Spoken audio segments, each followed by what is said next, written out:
In a world crafted by the moon goddess, supernatural beings with the Redwolf leadership were destined to be the guardians of peace. But as time unfolded, their thirst for power corrupted their very essence, shattering the sacred bonds of mateship and threatening the future of their own offspring. Welcome to the Alpha's Love channel. If you enjoy this story, don't forget to subscribe and give it a thumbs up. Chapter 1, Third Person's POV. Many, many years ago, the moon goddess created the supernatural creatures. Among the many creatures, she created few with a different kind of red water. They fought differently. They thought differently. They knew what to do to survive. They knew how to do the right and just thing for the sake of others. They were the strongest of their kind. All of them were leaders by red water. Hence, the moon goddess assigned each of them their kind of people whom they should take care of. They were the people these leaders should fight for and guide during the dark hours they would face because of their special abilities. These creatures included werewolves, vampires, giants, demons, and so many more powerful creatures. To ensure their continuity, the moon goddess gave them mates. Mates were the ones with whom they would feel a connection at first sight. Not just any connection, a love connection that would bind them together for life. They were each other's other half, a piece that they would cherish till their last breath. They were there to complete each other, to love each other unconditionally and guide each other. Along with mates came a family, and with family came children. Just like all supernatural, the leaders had mates and children. Having the red water of the strongest of their kind running through their veins, the children were already leaders as they took their first breath. All these powerful creatures together were a force to reckon with, and with the wrong guidance, they could turn the world into hell. The leaders were there to ensure peace not only between the creatures but also between the human world and supernatural creatures. They had to ensure that the thin line separating these two worlds would not be crossed from either side. Under no circumstances should humans know about the existence of supernatural, for they would hunt them down. On the other side, supernatural creatures should not prey on those with no special abilities, nor should they prey on each other, risking to erase their own existence. These two major rules kept the balance between the world and prevented the scale from tipping to one side. However, as time passed by, everything was bound to change, and the lives of these creatures were no exception. Starting from when the first supernatural creatures walked the earth till now, where they roamed freely all over the earth, there had been a drastic change in their ways of living and beliefs. Mates, despite being such a pure connection, has been neglected by many. Rejections kept rising between mates, causing severe pain to each other, tainting the once pure relation in the process. As they grew hungry for power, they forgot about what gave real happiness, their family. They neglected the latter and former. Even if there were plenty who still had faith in mate bonds, it was not how it once was. The leaders were no different. The first leaders were passionate. Agent extraordinaire, Nigel Nilban. Heartfelt thanks for your unfailing patience, enthusiasm. Caring, loving, and just. But now, the leaders are only hungry for power. Being born as the leaders' children, they knew the throne was theirs. They became confident and looked down on those who were not as lucky as them to have that fate. They ruled by inciting fear in the people they were supposed to protect. The people feared the leaders more than they feared the real threats. With this new way of ruling, the red water of the leaders lost their importance. Where they once meant strength and loyalty, now they just meant a small boost of power. Time passed. Cruel leaders ruled and then left. Great leaders ruled and then left. It became the new cycle of life. They awaited the death of cruel leaders and the rise of great leaders. Enthusiasm-driven world. Not all hope was lost. Werewolf Kingdom present time. In the dark hours of the night, everywhere was surprisingly calm. The calm and slow breeze shook the leaves of trees while the moon shone brightly in the dark night, its rays casting a serene glow over the trees. But little did the people know it was the calm before the raging storm awaiting them that would cause the scale of balance between human world and supernatural world to tip on one side. Most surprisingly, it would not be because of humans. It would be the supernatural creatures who would be their own downfall. In the midst of the night, King Gabriel, the king of werewolves, sat in his office, a piece of paper in his hands. Every time he read the paper, he grew more frustrated, for it was a threat. A threat that could make him lose his kingdom, his people and his family. Not being able to read the words again, he crumbled the paper and threw it across the room, a low growl escaping him as his wolf got agitated, causing his eyes to change colors. With his kingdom at the brink of war with other supernatural creatures, the vampires, his anger was justified. A fight among the different creatures was a rare occurrence, but when it did occur, it left its imprint with thousands of death, destruction and mities being formed. This new war was a difficult one to win, but he could never surrender for his pride. A knock resonated in the room, pulling him out of his trance. At the sight of his mate, the king visibly relaxed, and so did his wolf. To my agent extraordinaire, Madeleine Nilban, heartfelt thanks for your unfailing patience, enthusiasm. Mates were also there to keep each other in control. Queen Isabella was a beautiful woman with the perfect height, slender figure and sharp facial features, but underneath all of this, there was a woman who only loved power. Queen Isabella always craved power. Being mated to the king provided her with all she ever desired. As a queen, she should have been compassionate to others in her kingdom and offered any help she could to the less fortunate, but she was the opposite. She kept to herself and was only in the company of others who had a high rank. She looked down on those of lower ranks. During the rare times she did help, it was for her reputation. Despite being a bad queen, she was a great mother and mate. She would do anything for her family since she loved her mate and her twins dearly. Is everything all right? She asked as she stood behind Gabriel, giving him a reassuring squeeze on the shoulder. He relaxed under her touch and placed his hand on Isabella's hand that was resting on his shoulder. I'm afraid no. Sounding defeated, it's another note from the vampires. It's time we deal with them. Just as the queen was about to speak, another knock interrupted her, and in walked her twins, Rayanne and Raina, along with Ivory, Rayanne's mate. Hi, Dad, the twins said at the same time. Hello, King Gabriel. Ivory spoke. With a motion of his hand. Drop the formalities, dear. You are part of our family now. Ivory nodded shyly and proceeded to stand next to Rayanne. Ivory was no different from Isabella. Both were beautiful but power-hungry. Both loved their mates, but it was different for Ivory. Her hunger for power overpowered her love for Rayanne. Given the choice between being with Rayanne or being the sole ruler of the werewolves, chances were she would choose the latter in a matter of seconds. Take a seat, Gabriel said. We have to talk about some important things. Is it about the vampires again? Ray asked. Rayanne was the next in line to be king, being the eldest child of the king and queen.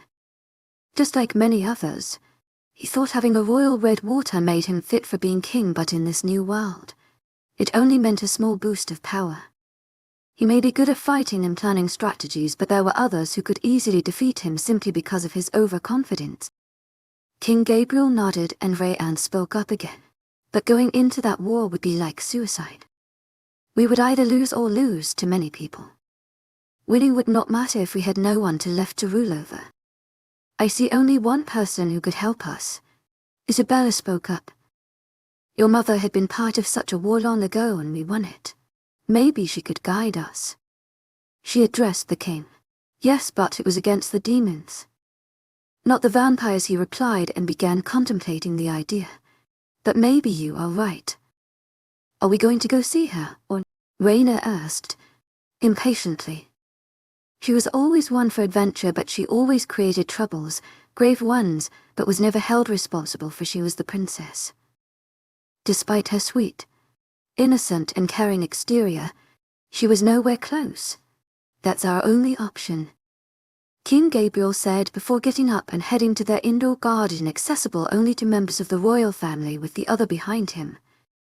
Standing in front of the big double glass doors, the king motioned the guards to open them. During the past years, the garden had not changed. The king made sure it was taken care of regularly. The garden was not big but not small. Vines grew around the pillars and continued on the ground to the neatly cut grass. Green bushes, adorned with beautiful flowers, grew on the sides of the garden along with big trees in each corner. In the middle of the room, there was a white coffin, placed on a big white concrete structure, surrounded by rose bushes. Petals fell on the coffin from the trees. Next to the structure stood a beautiful white pedestal with golden lines and transparent gems, creating an intricate design on the structure with a white bowl on top of it, the edge decorated with golden flowers. A concrete pathway connected the structure to the double glass door, where the king and his family stood. They made their way towards the coffin. The king brushed away the fallen petals. On the coffin, Natalia Royal was written in bold. Golden letters and golden lines created a beautiful, ancient style.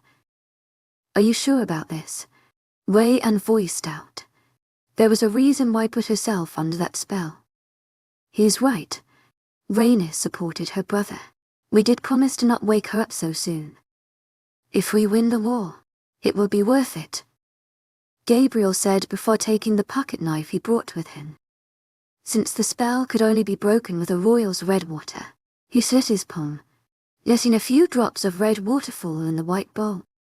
The red water started swirling in the bowl and the golden lines started glowing, lighting the once transparent stones in the process. The glowing lines ran all the way from the pedestal to the white concrete structure on which the coffin was placed, finally reaching the coffin, making the golden lines as well as the name written to start glowing. A magical glow could be seen around the structure, and the royal family watched. "To my agent extraordinaire, Madeline Nilben, heartfelt thanks for your unfailing enthusiasm." Once it stopped, the king proceeded to open the coffin, revealing a pale yet beautiful woman. "She's not waking up," Rhaena commented. "It takes time for the spell to wear off." Queen Isabella replied. They shifted her to her room and did the only thing they could: wait. A few hours later, as everybody sat in the office of the king, the door busted open, revealing a frantic maid. "Sorry for not knocking, your highness. Your mother is up and she's really angry and breaking things." Breathless, not wasting any time, they dashed towards the room, the sound of objects breaking becoming clearer. As they entered the room, Gabriel had to pull the others back just in time as a vase went flying past them, crashing into small pieces upon impact with the wall. "Mother, calm down," Gabriel said. If there was anything scarier than his mother, that would be his angry mother, and currently she was more than angry. Being woken up from the sleeping spell, Natalia felt angry, tired, frustrated, betrayed and sad. Angry because her peaceful time came to an end. Tired because of the effect of the spell as well as the thought of what awaits her in this harsh world. Frustrated for not being able to get back under the spell where she was offered a form of escapism. Betrayed because the promise her family once made was broken. And finally sad. Sad because of the fact that her broken heart was still as broken as it was when she first went under the spell. "How can I calm down?" she exclaimed. "You broke the promise you made. You knew why I was under that spell." She left the last part hanging, and Gabriel visibly flinched at his mother's words. "We did not have any choice, Mother," Isabella spoke up. "We are in dire need of your help." Natalia calmed down a little upon hearing that the kingdom needed help. Even if she was no longer queen, They were still her people and she would do whatever she could to help them. What happened? She finally asked. Do you have any idea how to defeat them? You did defeat the demons once, Gabriel asked as he finished explaining her everything that happened. During the war against the demons, our main strength was our unity. Not only unity among us werewolves but with the other creatures. We should get more allies and fight as one. I will get right to it, Gabriel said. One more thing. The entire royal family should fight side by side, not just you four. All of them looked at her in confusion. What do you mean? Raina asked. We are all here. Ivory is also with us. To my agent extraordinaire, Madeleine, heartfelt thanks for your unfailing patience, enthusiasm. Natalia said. Chapter to third person's POV analyze. Everybody visibly tensed at the mention of the youngest princess, for it was after a long time that her name was spoken between the walls of the castle. She will not be coming here, Gabriel said firmly. Under no circumstances should she set foot here. You know what she did? Yes, grandmother. Raina added. How can you forget what happened all those years ago? I did not forget anything. To my agent extraordinaire, Madeleine, heartfelt thanks for your unfailing patience, enthusiasm. Natalia glared at her, enough to make her stop talking before she directed her attention back to Gabriel. Before she could speak, Ray added, instead of helping us, she might as well kill us. He exclaimed, she has all the reasons to do so. The kids are right, mother. Gabriel supported them. She has not been at the castle for so long. Whose fault is that? Natalia retorted. It was her full trainer interjected. She got what she deserved and she is not coming back here. Young lady, don't you know you should not speak unless spoken to? Raina grew angrier at Natalia.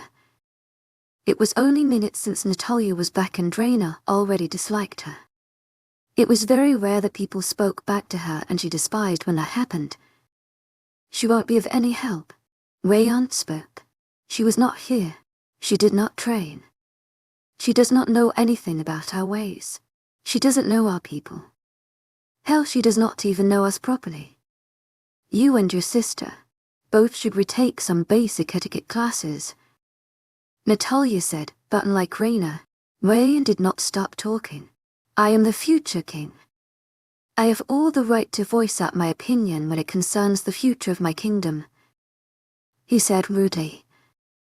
Just like any other leader, he did not like it when his leadership was questioned. You're the future king. Natalia emphasized on future king.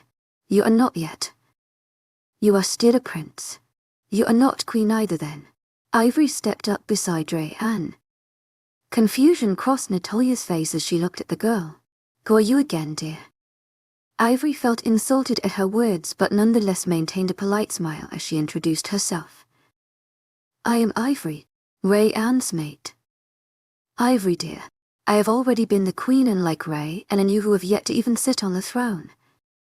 She replied politely yet sharply. So don't question my authority, dear, because I may longer be the queen, but my authority remains as it was. I might even have more authority than Gabriel considering how long I was the queen. Forgive Ivory, mother, Isabella said. She was just trying to support her mate. Sorry, mother, but I don't think analyze will be helpful in this case. Whatever Rayan said is true. We have to be practical. We need strong people who know how to fight. Did you ever meet her in the past years? She questioned her son. No. You said we need to be practical, but is this practical? Gabriel was confused. You have not met the girl in the past years. How do you know whether or not she knows how to fight? Don't know about fighting, but she is very well capable of murdering people. Raina muttered under her breath, but it did not go unnoticed. As everybody's eyes landed on her, she realized her mistake, but instead of apologizing, she continued. She will never be my sister. She is weak and pathetic. She is right. How can you forget what happened all those years ago? Grandma. It was because of her you went under that spell, Ray, and added like it or not. She is your sister, she exclaimed as she started running out of patience. And she's your daughter. She is the princess. She is not needed here. Isabella intervened, taking her daughter's side. Ivory is like a sister to Raina and a daughter to me. Raina is also a princess. Isabella is right. Her absence or presence does not matter, Gabriel said firmly. Natalia scoffed, not believing her ears. I don't believe you all. She was a kid when that happened. It is clear that none of it was her fault, yet I don't know why you can't see it. So you forgive her? Gabriel asked, hatred coating his words now. There was nothing to forgive in the first place. What happened was not because of her. Get that clear in your head. She did not let them complete their sentence. You broke the spell. You woke me up because you needed my help, and now what I am telling you what I think is best to do. You are not taking it. She was furious at this point. You know, I could very well just leave and leave you all to face this war on your own, because by listening to how you are talking, your defeat seems almost certain. She scoffed. But I won't. These are my people too, and I won't let them suffer because you all have too big of an ego to realize the truth. You would rather die than call back the girl who could help us. The same girl who is your daughter, your sister. All of this because of something that was not even her fault. To my agent extraordinaire, Madeleine Noble, heartfelt thanks for your unfailing patience, enthusiasm. I've heard enough from you for the day. She glared at Gabriel. I know what I am talking about. If she is not by your side, you will perish. You will fall, and along with you, the people will too. Her voice boomed in the room as her wolf started to get agitated. Everyone was confused as to why Natalia was bent on calling Annalise back, but little did they know Natalia had a special gift. She could see the visions of all the ways an event could end in the future. When they mentioned the war with the vampires, she got to visions.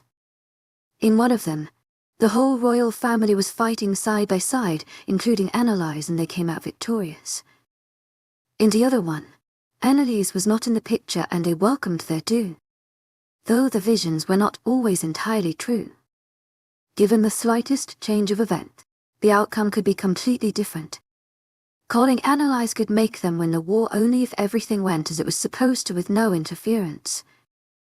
However, it looked as if it would be difficult to have the expected outcome, judging by their opinion on her. During the years Natalia was under the spell, she came to terms with the truth. There was nothing she could do to change anything that happened. She never held Annalise responsible for anything that happened that night.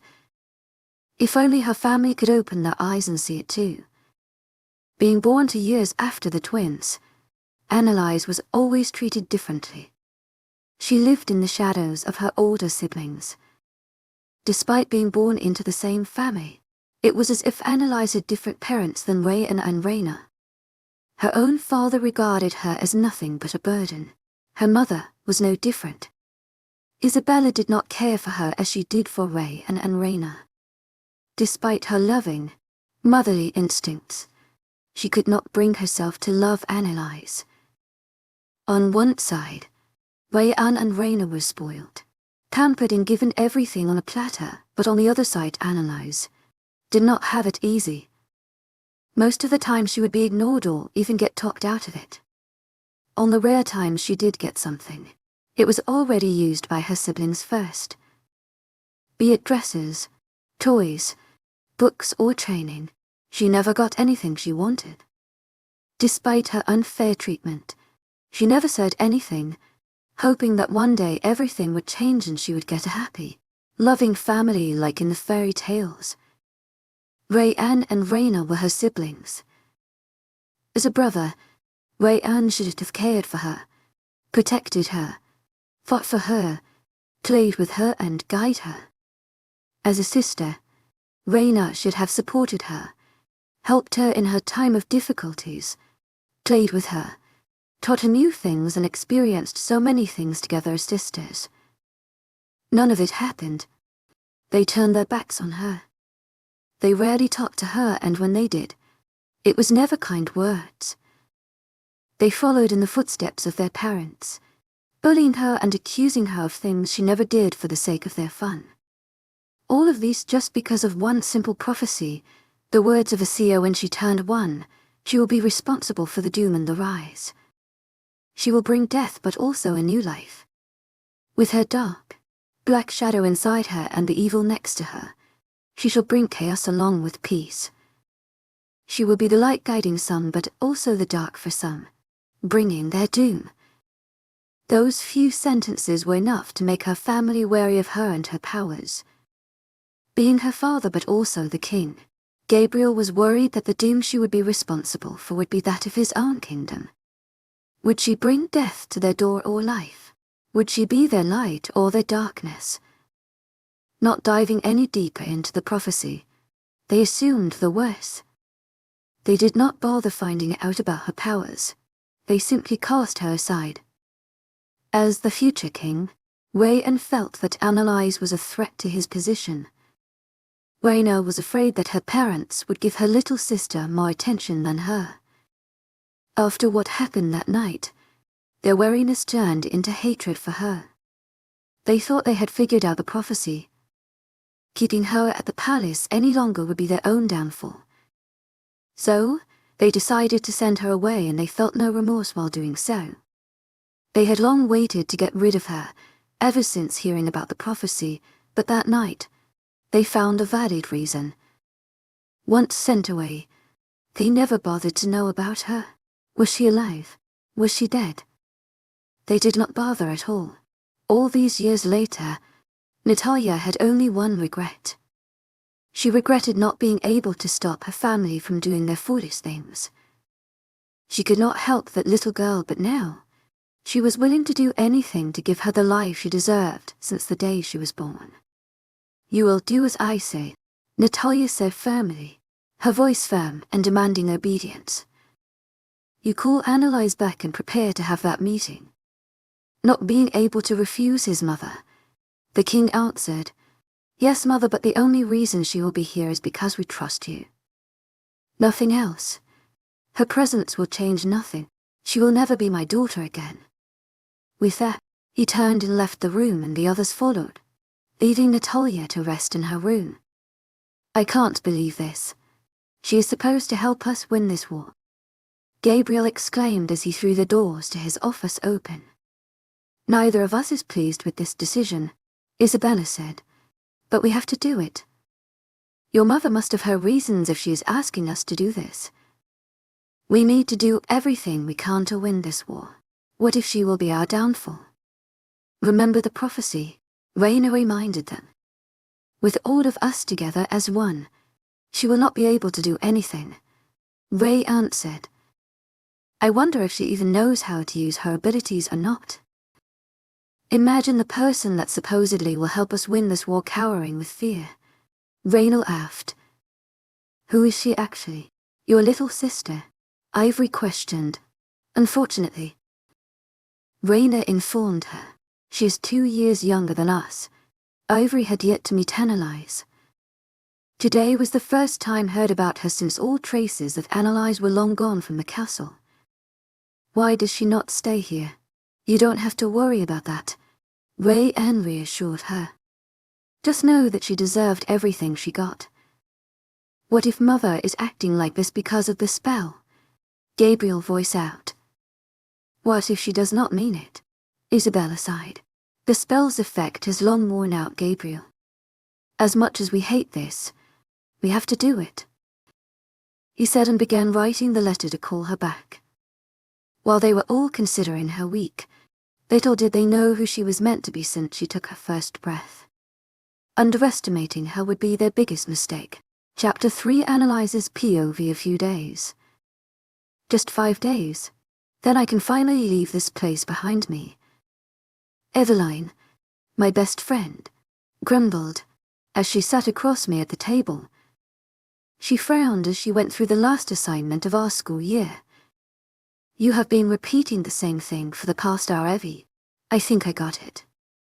I said as I went over my own work. Flipping the last page, I closed the file. Because I need the motivation to do this. Irritation clear in her tone. Who gives an assignment during the last week of school? A groan escaped her as she aggressively flipped pages while I leaned back and watched her. Amused. Mr. Johnson does.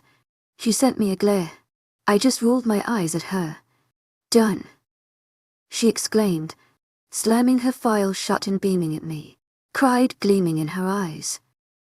Keep it down, Miss Scott. The librarian's voice reached our table from not far away, and Evelyn just gave the old lady an awkward smile. You are so noisy, Miss Scott. I mimicked the librarian's voice, knowing very well what she would say when we passed her desk on our way out. You should learn the basic rules of being in a library, Evelyn added, grimacing. We both held our laughter in. Getting scolded by our librarian, a petite woman in her mid-60s, with a round face, pale skin with occasional wrinkles, always wearing a severe, strict face, has become a routine for Evelyn to the point we already know the exact words. I know the drill. I think everybody knows. Miss Evelyn Scott, the most famous name in the library, not for good reasons though. She rolled her eyes as I added the last part. Trust me, she will miss me once I get out of this hellhole. Why, she asked.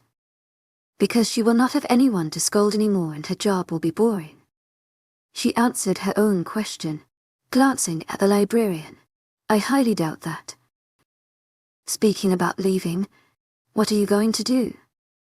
Suddenly the mood changed from a light, joyful one to a heavy, tense one as she raised the question I had been avoiding for so long. I have yet to decide. She frowned, waiting for me to continue. It's not an easy choice.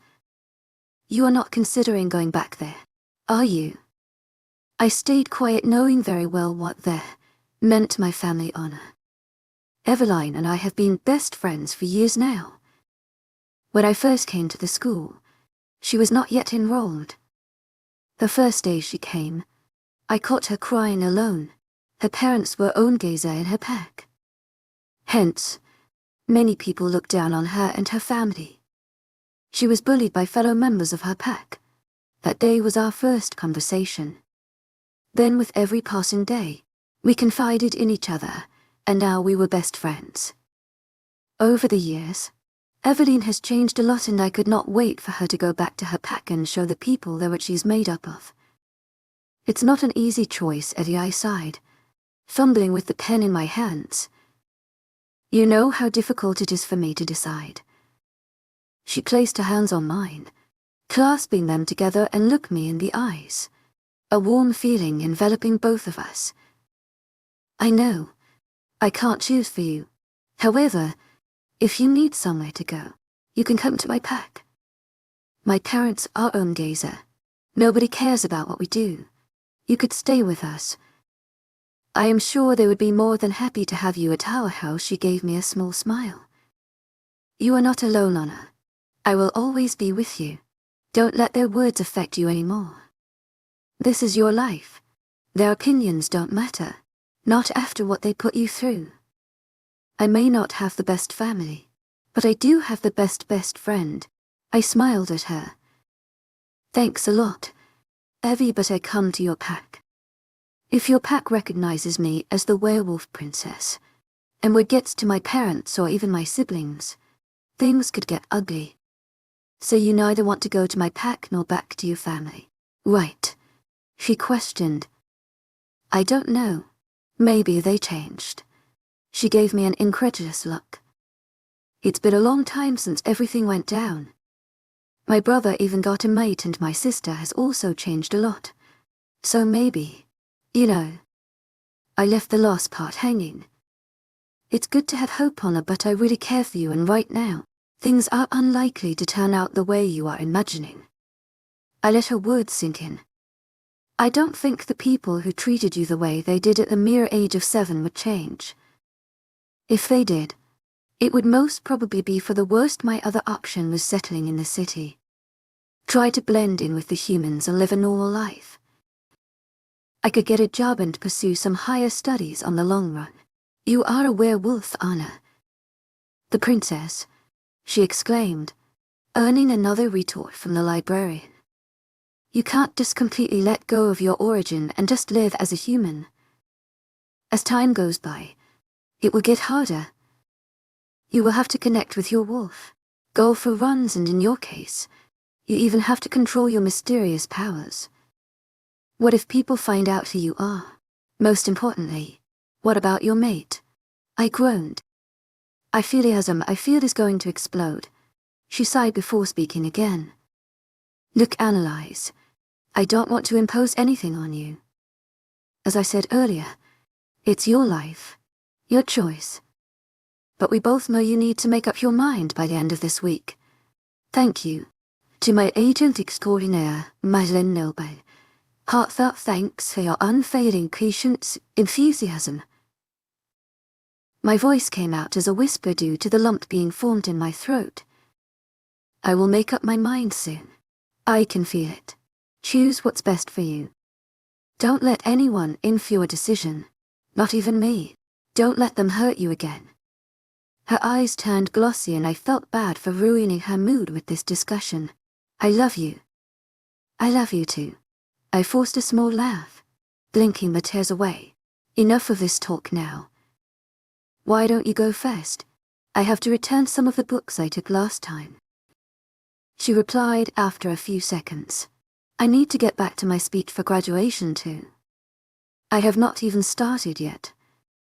She quickly stuffed all her things in her bag, slung it over her shoulder, and was of the library in a flash. Perks of being a werewolf, but not before hearing the librarian's usual remark. As I packed up my things, I could not help but think about my plans after school. Despite what many others say, this school has been a safe place for me. If not for it, I would most probably be dead by now. Due to this school and the teachers, I was safe from the horrors lurking in the world outside. I still remember vividly that night when everything changed for the better. To my agent extraordinaire, Noble, heartfelt thanks for your unfailing patience, enthusiasm. To my agent extraordinaire, Noble, heartfelt thanks for your unfailing patience, enthusiasm. Dark night was strangely calm as I walked through the empty streets. Ignoring the prickling sensation of the cold winds, I continued down my path. Kicking the pebbles in my way, I walked towards a nearby bench where I sat down. I leaned my head against the backrest and closed my eyes, relaxing upon hearing the familiar rustling of leaves combined with the howls of owls of occasional gusts. I took in a deep breath, the cold air hitting my nose. My thoughts went back to the daily nightmare I have. Ever since what happened that night, the same nightmare has been playing in my head again and again. Every day, every night, no matter what I do, I can't escape it. It has plagued my memories and I am afraid it will be forever. Waking up at 3 a.m. Again this morning, I needed to clear my head. I snuck out of the house without being seen by Christine, my nanny. Ever since my parents sent me away, Christine has been care of me. She catered to my food, clothes, school and recreational activities, though she never showed any affection to me. All she did was out of her sense of duty toward the kingdom queen of werewolves. Growing up, I have always heard stories about princesses' lives. The perfect life, a loving family, beautiful dresses, being pampered, getting everything on a platter, a Prince Charming and a lovely castle. However, in my case it was different, very different. I had a family but they were not loving. I had dresses but those already worn by my sister. I was never pampered and I rarely got what I wanted. A Prince Charming never entered the picture. Instead of a castle, I was in an apartment with a nanny and no contact with my family. The only thing I awaited most was my shift. At 16, I am supposed to shift and I am still 13. Once I shifted, I would no longer be alone. I would have my wolf who would act as my friend, my sister, my confidant, and hopefully like me. With her by my side, I would be different. I would be stronger, smarter, and more confident. At times I can't help but wonder how my parents would be proud of me if I shifted. Would they want me back? As much as the latter seemed impossible, it is one of my earnest wishes. I wanted to feel loved by my parents, my siblings. I wanted their support. I wanted to make them proud. A sound from the vicinity made me open my eyes. Looking around, I found nothing, but I felt someone's eyes on me, following my movements. A rustling noise from the bushes caught my attention. At the same moment, the light near the bench started flickering and the wind blew stronger, making the leaves rustle. Dread settled in my stomach as my hair stood on end. I took in deep, silent breaths, straining my ears. The rustling in the bushes became louder and more violent as I felt my heartbeat in my chest rapidly. Chapter for Analyze's POV. I stood up despite the fear holding me like a vice. I took little steps backward, not wanting to make any noise. Sweat beads formed on my forehead and my hands trembled as different scary ideas flashed in my mind. My senses were overwhelmed by the fear. I was alone in the dark with nobody around to help me. I stopped breathing as I looked right into a pair of red, glowing eyes looking at me menacingly.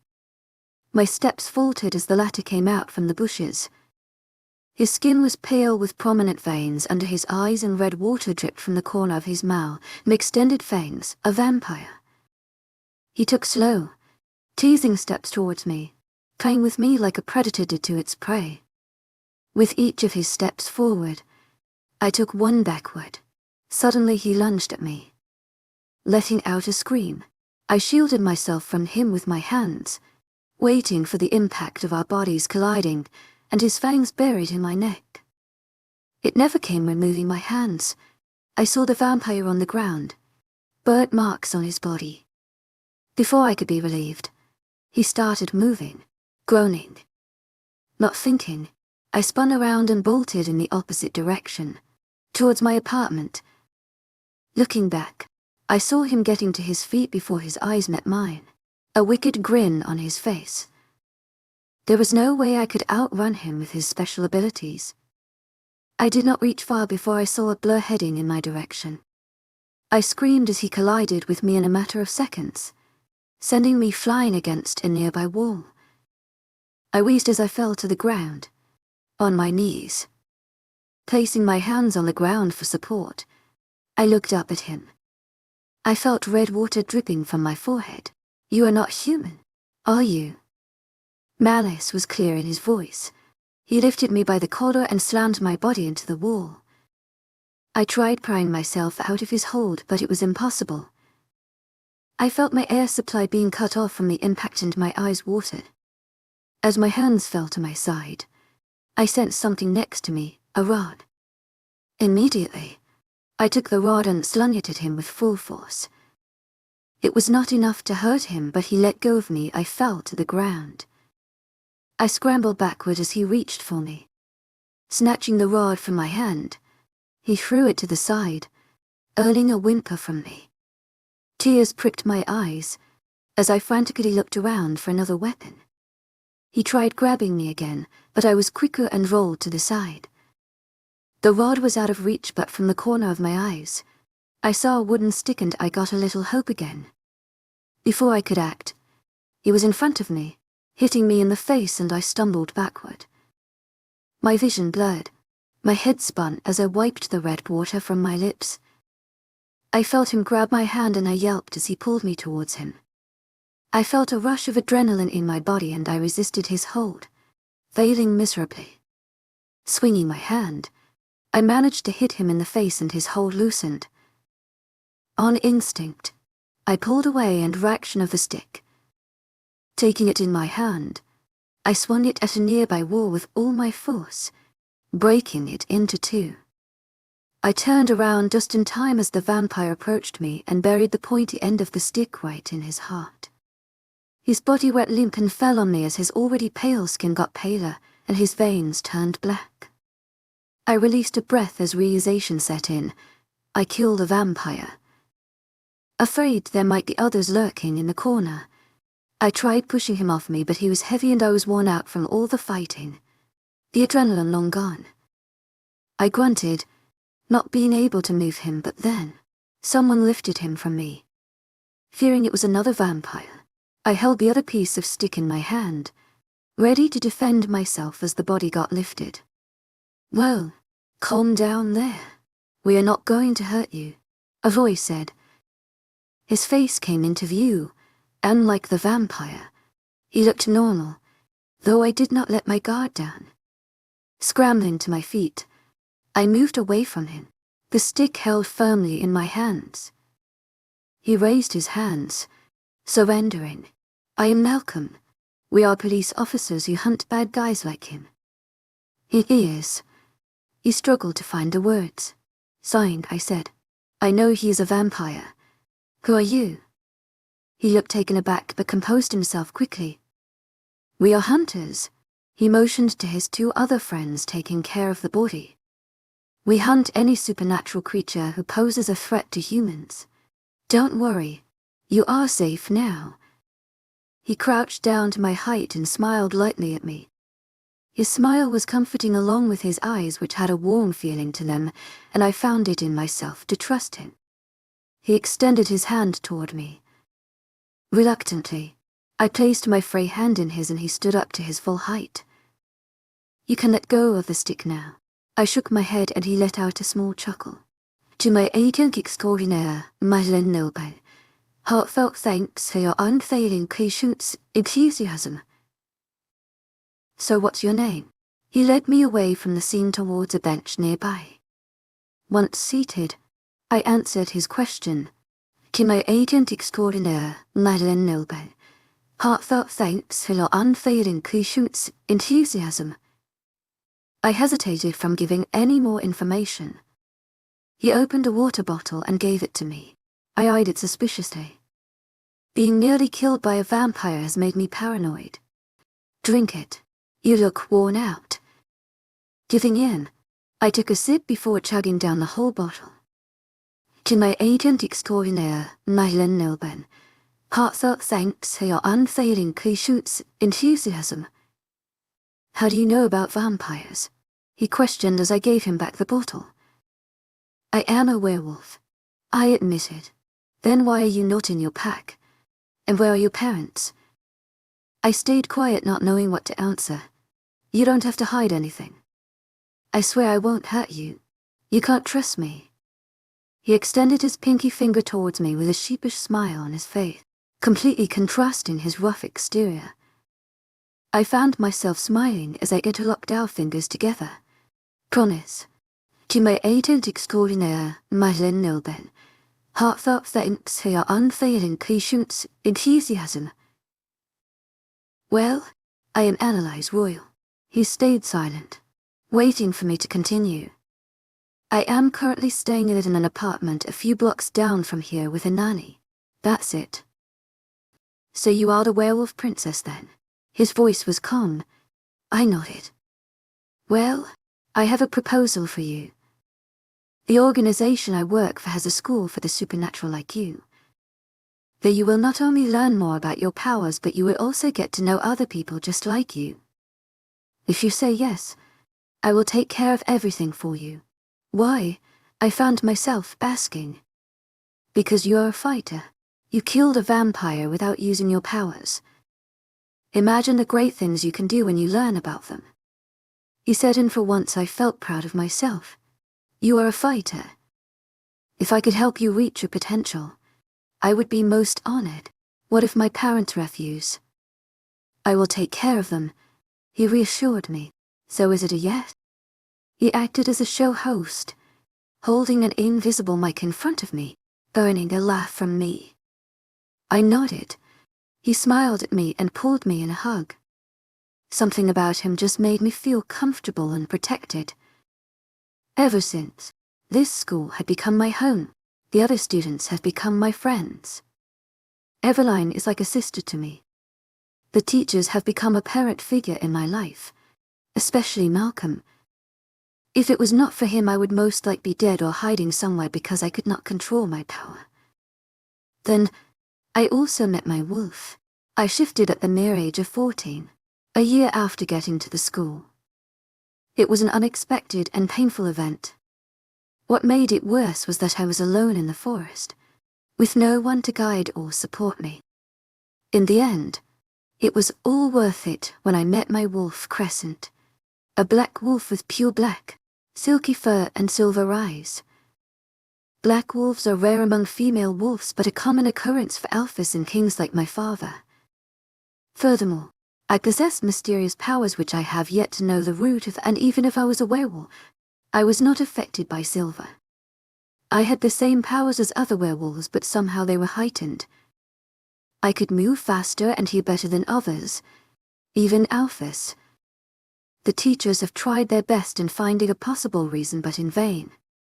Many suspected it was something in the royal family, but there have been no such previous cases. With the help of my teachers, not only did I learn more about my power, but I was more under control. To my agent extraordinaire, Madeleine, heartfelt thanks for your unfailing patience, enthusiasm. Malcolm always told me that I had yet to reach my full potential. He believed I could do much more than was being taught at school. Chapter 5 analyzes POV. Red was the only thing I could see. On the bed, on the floor, on the ceiling, the table, the broken windows. Everywhere. It painted every inch of every surface. Ball rose up my throat looking at the lifeless, dismembered bodies on the floor, all in a pool of red water. Looking around the room, my eyes fell on a small figure huddled in a corner. She had her knees pulled in with her arms around them as she hugged them closer to her. Her face was buried in her arms, shielding her from her gruesome surrounding. Her messy hair cascaded down as she shook slightly. I gasped as she lifted her face. Looking at her surrounding, the girl was me. Years younger, with a round face, gentle features, cheeks tainted with red water and red, puffy, stained eyes. I could not believe my eyes. It is impossible, I chanted in my head, eyes fixed on her. Slowly, one by one, the dead bodies moved. To my agent extraordinaire, Madeleine, heartfelt thanks for your unfailing patience, enthusiasm. One lifted his head, then another moved his hand, another his feet. They all got on their feet and the sounds of their bones cracking reached my ears along with their snarls. No, I whimpered, my voice shaky. In a matter of seconds, they were all forming a barrier between me and my younger self. I moved around, getting a better view. All of them moved simultaneously toward the same point, younger me. Panic settled in as I watched. She stayed rooted to her space, staring at bodies moving in her direction. I screamed for her to get up, to get out, to run, to shout for help, to defend herself, but it all fell on deaf ears. Not knowing what to do, I threw myself between her and the monsters walking toward her. I tried pushing them away with my magic, but it did not work. My magic was not working. Looking around frantically, I tried to grab a vase, but my hands passed right through it. I was helpless. I could not do anything. Before I knew it, they were in front of me, and on instinct I shielded myself with my hands. They walked right through me. I was invisible to them. They could not hurt me, and I could do nothing to protect the younger me. Turning around, a gasp left my mouth as I saw one lift his sword before bringing it down on her. The last thing I remember is screaming before everything turned black and I fell in an endless abyss. I jolted awake screaming. My breathing came out ragged as my body shook slightly from the horror. My hair stuck to my forehead due to the sweat and my hands fisted the blanket tightly.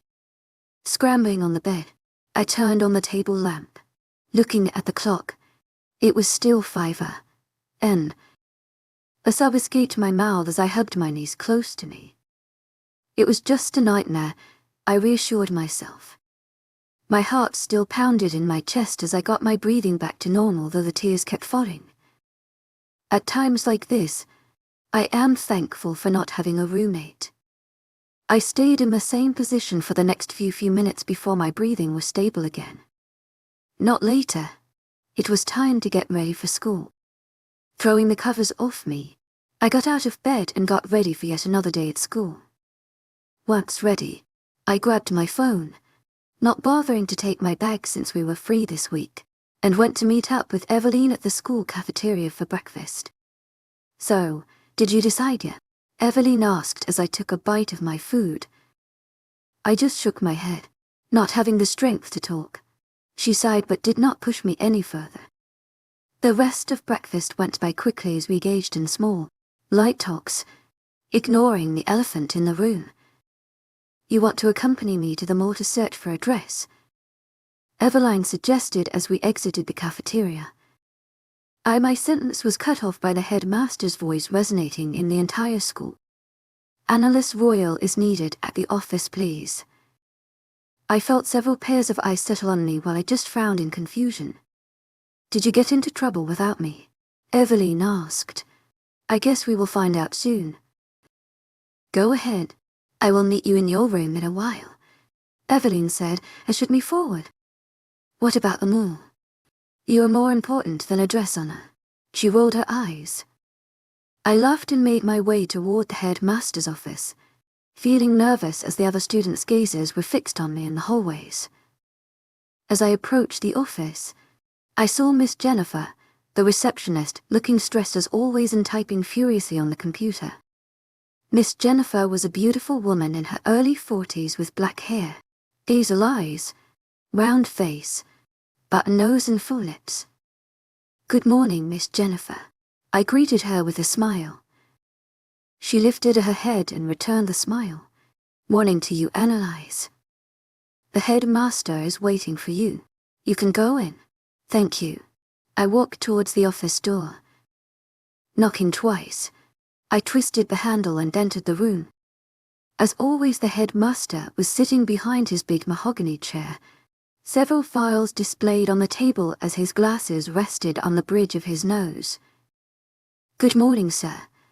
Can I agent extraordinaire, Madeleine Nilben? Heartfelt thanks for your unfailing patience, enthusiasm." He acknowledged my presence. "Please take a seat." He motioned the chairs in front of him. As I took my place, he adjusted his glasses and closed the files on his table, stacking them on another. The office was plain with basic wood furniture into large arch windows behind the headmaster's chair overlooking the courtyard and a large painting of the school's founder in the middle of the windows. On the other two sides of the room stood large shelves accommodating several books. "Where are you with your speech for tomorrow?" He asked while he searched for something in his drawer. "Great." I smiled even though I have yet to start it. "Good." He closed the drawer and placed an envelope in front of me. "I believe this is for you." "From your father?" Upon hearing the last part, I was confused. My family never tried contacting me, let alone my father. What could he want from me? I took the envelope in my hands and opened the seal, taking the piece of paper in my hands. I could not believe what I was reading. It was all too good to be true. "Your father called us yesterday." The headmaster started, and I put the letter back in the envelope. "He wants you back at the palace as you read in the letter. He informed us that a driver will be picking you up after your graduation tomorrow. To my agent extraordinaire, Madeleine Nilben, heartfelt thanks for your unfailing patience, enthusiasm." I gave him a little smile and got up, leaving the office. I was dumbfounded as I made my way to my room. They really wanted me back. Did they realize they were wrong and changed? Was I right? I would not hope for that much, Lizzie. "Crescent," my wolf commented, "what they did to you is unforgivable. Life is all about second chances, right? Don't get your hopes too high." Opening the door, I found Evelyn sprawled on my bed with her phone in her hands. As she realized I was back, she sat up straight. "So, what happened?" Impatiently, I walked to the bed and sat opposite her, giving her the envelope. I could not help but be nervous as she read the letter. "No way," she exclaimed, throwing the letter on the bed. "They do not get to choose if you are going to go back there or live on your own," she said, exasperated.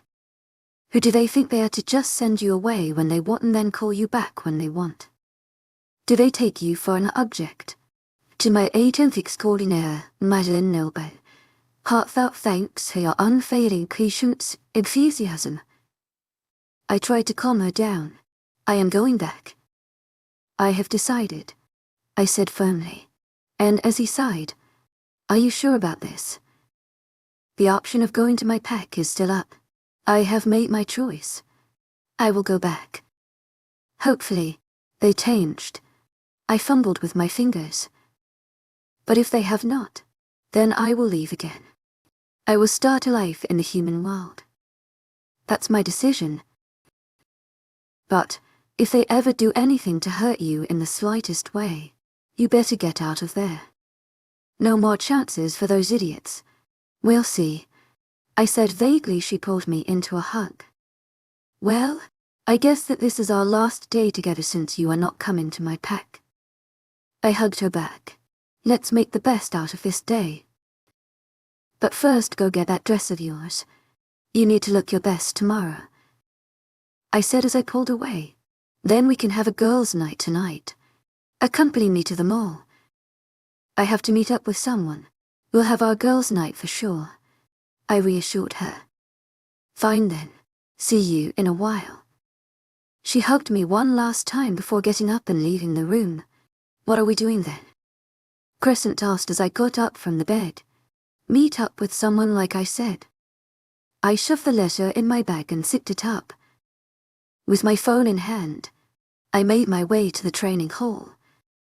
As I neared the hall, I could already hear his voice resonating in the area. "Stop fighting like a baby. I have seen kids fight better than that."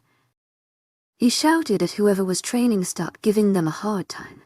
It's the last week of school. To my agent extraordinaire, Nocturnal, heartfelt thanks for your unfailing patience, enthusiasm."